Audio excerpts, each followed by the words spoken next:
Hello my dear learners, welcome back to Vipsha Academy. आज है worksheet number 15 science की class 8 के लिए 20 नवंबर 2020 के लिए है। टॉपिक है chemical properties of non metals. Non metals की आज हम केमिकल प्रॉपर्टीज़ पढ़ने वाले हैं।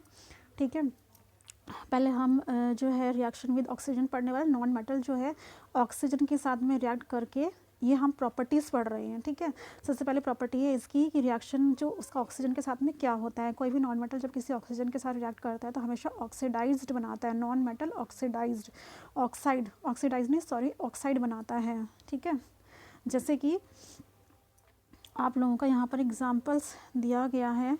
देखिए, when sulphur is burned in presence of oxygen, sulphur को ऑक्सीजन के साथ में बर्न करते हैं। सल्फर एक नॉन मेटल है और जब हम उसको ऑक्सीजन के साथ में जलाते हैं, ठीक है, तो उसके बाद का रिएक्शन क्या होता है, ये इससे मिलकर सल्फर डाइऑक्साइड ऑक्साइड बना रहा है। ठीक है, ये देखो ऑक्साइड अभी पढ़ा है ना हमने ऊपर की, ऑक्साइड बनाएगा ऑक्साइड।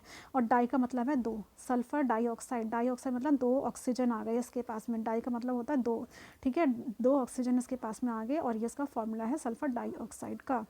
सिमिलरली उसके बाद जब ये सल्फर डाइऑक्साइड बना है, इस सल्फर डाइऑक्साइड का रिएक्शन जब वाटर के साथ होगा तो वो सल्फरस एसिड बनाएगा।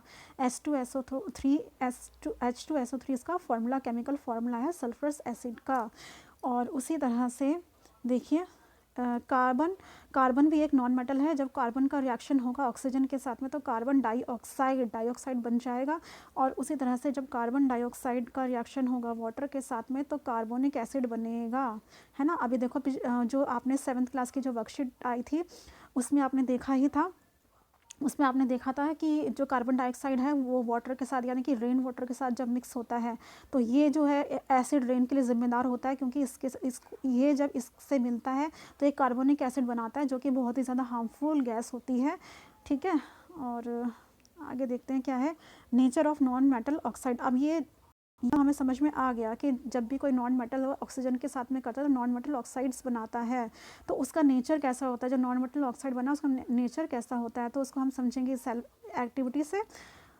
ठीक है, उसका नेचर एसिडिक होता है या बेसिक होता है ये पता लगाना है हमें, मतलब कि नॉन मेटल ऑक्साइड का नेचर कैसा है, एसिडिक होता है या बेसिक होता है, वो हम इस एक्टिविटी से पता लगाने वाले हैं। तो चलिए देखते हैं इस एक्टिविटी में क्या है। ये देखो कैसे पता लगाएंगे, हमें इसके लिए क्या चाहिए, हमें चाहिए कार्बन यानी कि कोयला चाहिए, और रेड लिटमस या ब्लू लिटमस पेपर इंडिकेटर चाहिए, और एक ग्लास जार चाहिए। ये इसकी रिक्वायरमेंट्स है। हम क्या करेंगे बेटा, एक कोयला लेंगे, ठीक है, कोयले को जला लेंगे, उसके ऊपर एक जार रख देंगे, उस जार में उस सारी की सारी कोयले की जो गैस है ना वो उसको हम इकट्ठा कर लेंगे, उल्टा करके रख देंगे जार। उसमें जब इकट्ठी हो जाएगी सारी की सारी, उसके बाद क्या करेंगे देखो after 2 or 3 minutes place glass jar is inverted position on it, collect the gas involving in the reaction and some amount of water in the gas jar and close it with its lid। तो अब उसके बाद क्या करेंगे, जैसे हमारी पूरी की पूरी गैस उस जार में इकट्ठी हो गई तो उसमें हम थोड़ा सा पानी ऐड करेंगे और उसको फिर ढक देंगे। The jar in order to mix और dissolve the gas collected in it, ताकि जो उसमें हमारी गैस जो इकट्ठी हुई है वो और उसके जो वो इकट्ठी हुई है वो और पानी आपस में अच्छे से मिक्स हो जाए।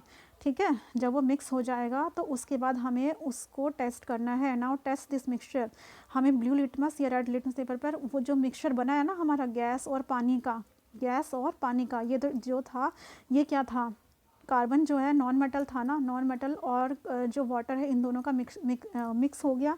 तो उसके बाद क्या बना, कार्बन डाइऑक्साइड। ठीक है, तो उसके बाद क्या होगा, हमने जो कार्बन की गैस ली है उसको हमने रिएक्ट कराया वाटर के साथ में, रिएक्ट मतलब ये दोनों को मिक्सअप होने दिया, और उसके बाद जो फाइनली एक सॉल्यूशन बना है उसको हमें टेस्ट करना है। उसको टेस्ट करने के लिए क्या करेंगे, उस सॉल्यूशन को, जो गैस वाला जो पानी है उसको हम क्या करेंगे, ब्लू लिटमस के ऊपर थोड़ा सा डालकर देखेंगे। ठीक है, थोड़ा सा डालकर देखेंगे तो क्या होगा, first the blue litmus and then red litmus. पहले हम ब्लू पर टेस्ट कर लेते हैं फिर रेड पर टेस्ट कर लेते हैं, उसके बाद इनका देख लेते हैं क्या ऑब्जर्वेशन रही है। We can say non metal oxides are acidic in nature. अब उसके बाद क्या हुआ कि जैसे ही हमने इसके ऊपर रेड लिटमस डाला, रेड लिटमस डाला तो कोई रिएक्शन नहीं हुआ, लेकिन जैसे ही हमने ब्लू लिटमस वाले के ऊपर इसका सॉल्यूशन डाला तो ब्लू लिटमस पेपर जो है वो रेड हो गया, वो हो गया रेड, जो कि ये इंडिकेट करता है कि जो कार्बन और वाटर का जो सॉल्यूशन हमारा जो मिक्सचर जो तैयार हुआ था उसका नेचर क्या है, एसिडिक है, यानी कि नॉन मेटल्स का जो नेचर होता है वो एसिडिक होता है। ये इसकी एक्टिविटी से हमने कंक्लूजन निकाला है। ठीक है, आगे चलते हैं। रिएक्शन विद वाटर, उसके बाद हमने ऊपर पढ़ लिया रिएक्शन विद ऑक्सीजन, उसके बाद है reaction with water. Non metals जो है वाटर के साथ में नॉर्मली रिएक्ट नहीं करते हैं, लेकिन कुछ मेटल्स जो होते हैं वो बहुत ज़्यादा रिएक्टिव होते हैं, कुछ मेटल्स जो है बहुत ज़्यादा रिएक्टिव होते हैं, इसीलिए हमें उसको पानी में स्टोर करके रखना होता है। ठीक है, ये जो होते हैं वाटर के साथ में रिएक्ट नहीं करते, लेकिन कुछ नॉन मेटल्स जो होते हैं हाईली रिएक्टिव होते हैं, उनकी रिएक्शन को कंट्रोल करने के लिए, उनकी रिएक्टिविटी को कंट्रोल करने के लिए हमें उसको स्टोर करके रखना पड़ता है वाटर के अंदर। ऐसा एक जो नॉन मेटल है वो है आपका फॉस्फोरस। फॉस्फोरस जो होता है बहुत ज़्यादा हाईली रिएक्टिव नॉन मेटल है और वो बहुत आसानी से जो है हवा वो आग पकड़ लेता है। अगर उसको हम खुले में रख देंगे ना, खुले में रख देंगे, रूम में रख देंगे, खुले में रख रहे हैं तो बहुत जल्दी से आग पकड़ लेगा। इसीलिए उस चीज़ को रोकने के लिए हमें फॉस्फोरस को हमेशा पानी में रखना चाहिए। मतलब कटोरा ले लो, कटोरी ले लो, उसके अंदर पानी रख लो, फिर पानी के अंदर हमें फॉस्फोरस को डिप करके रखना चाहिए ताकि वो आग ना पकड़ सके। ठीक है, अब देखिए, to prevent the contact of phosphorus with atmosphere oxygen it is stored in water. वही वाली चीज़ है कि क्यों रखते हैं, ये इसका आंसर है। उसके जो फॉस्फोरस है वो एटमॉस्फेरिक ऑक्सीजन के साथ में रिएक्ट ना कर पाए, उसका कॉन्टैक्ट ना हो पाए, इसीलिए हम उसको पानी में स्टोर करते हैं। और इसकी थर्ड प्रॉपर्टी जो सी प्रॉपर्टी है, देखो फर्स्ट प्रॉपर्टी हमने क्या पढ़ी थी, फर्स्ट प्रॉपर्टी पढ़ी थी reaction with oxygen, reaction with water second property है। थर्ड है reaction with acids, non metals जो है एसिड्स के साथ में रिएक्ट करते ही नहीं है, इसकी प्रॉपर्टी है। ठीक है, और बेस का है जो है वो कॉम्प्लेक्स बनाते हैं, मतलब जो है नॉन मेटल्स जो है बेस के साथ में मिलकर कॉम्प्लेक्स बनाते हैं। और उसके बाद है ये आपके कुछ एग्जांपल्स हैं नॉन मेटल्स के, ये एग्जांपल्स दिए हैं sulphur, carbon, oxygen, nitrogen, iodine, these are the examples of non metals. Next move on to the exercise, ये आपकी एक्सरसाइज है, आपको ये करनी है। Name any 4 commonly found non metals, ये रहे आपका। ठीक है, इनमें से कोई से भी 4 लिख देना, 4 कहे हैं तो 4 लिख देना इनमें से, ये आपका फर्स्ट का आंसर है। Then why phosphorus non metal kept in water, ये देखिए अभी हमने ऊपर ही पढ़ा था, इसका आंसर साफ साफ यहाँ पर दिया गया है। To prevent the contact of phosphorus with atmospheric oxygen it is stored in water, ये आपका सेकंड का आंसर है। बिल्कुल ऐसे ही होता, यहीं से उठा के पूरा का पूरा सेम टू सेम वहाँ पर आपको कॉपी करना है, ये सेकंड का आंसर है। Then move on to the third question. Third question है what is the nature of oxides of non metals, ये हमने अभी एक्टिविटी में देखा था कि ऑक्साइड्स का क्या नेचर होता है, जो हमने अभी एक कोयले को जलाकर वाटर के साथ मिक्सचर बनाकर उसका जो टेस्ट किया था तो उससे क्या पता चला था कि नेचर ऑफ ऑक्साइड्स क्या है, एसिडिक है।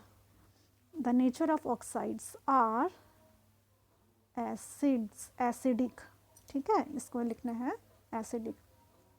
ठीक है, nature of oxides of non metals, यहाँ तक देखिए मैं फिर से बता देती हूँ आप लोगों को। देखो, the nature of oxides of non metals are acidic.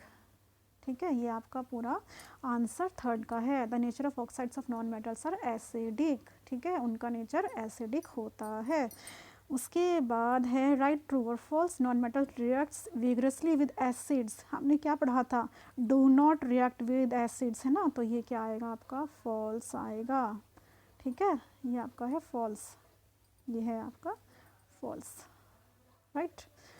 उसके बाद है reactions of non metal with bases are complex, yes true है, ये हमने ऊपर ही पढ़ा था, दिखा देती हूँ मैं आपको। ठीक है, ये देखिए यहाँ पर था do not react with acids और बेसिस आर कॉम्प्लेक्स। ठीक है, तो ऊपर का आपका फॉल्स है क्योंकि इन्होंने कहा है non metals are reacts vigorously, बल्कि विगरसली वो रिएक्ट नहीं करता, do not react with acids and then ये बेसिस फॉर्म करता है, येस ट्रू। ठीक है, ये थी आपकी एक्सरसाइज। उम्मीद है कि आप लोगों को आज की वर्कशीट बहुत अच्छे से समझ आ गई होगी। तो आप लोग ये प्रॉपर्टीज़, चारों प्रॉपर्टीज़ याद कर लीजिए, एक्सरसाइज कर लीजिए कॉपीज़ में, अपने टीचर से चेक करवा लीजिए। Till next week and next worksheet, good bye from here and stay